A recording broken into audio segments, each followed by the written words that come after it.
ওঙ্কার বাংলা ডিজিটালে আমি সহেলি। এই মুহূর্তের খবর হলো, স্কুল সার্ভিস কমিশনের দেওয়া অযোগ্য তালিকা নিয়ে সন্তুষ্ট নয় সুপ্রিম কোর্ট। ফের তালিকা প্রকাশের নির্দেশ শীর্ষ আদালতের। বিচারপতি সঞ্জয় কুমার বলেছেন, বিস্তারিতভাবে তালিকা প্রকাশ করতে হবে, সেখানে যেন বিষয় ভিত্তিক ও সংরক্ষণ ভিত্তিক তথ্য থাকে। নতুন করে সন্ত্রাসের নেটওয়ার্ক গড়তে শুরু করেছে পাক গুপ্তচর সংস্থা আইএসআই। তাদের তৎপরতা এবার পাকিস্তানে জোট বাঁধল দুই জঙ্গি সংগঠন ইসলামিক স্টেট ও লস্কর-ই-তৈবা।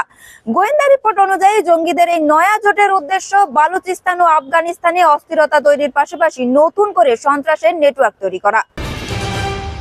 ত্রিপুরায় পা রাখতেই পুলিশি বাধা। পুলিশের সঙ্গে তর্কাতর্কিতে জড়ালেন তৃণমূলের প্রতিনিধি দলের সদস্যরা।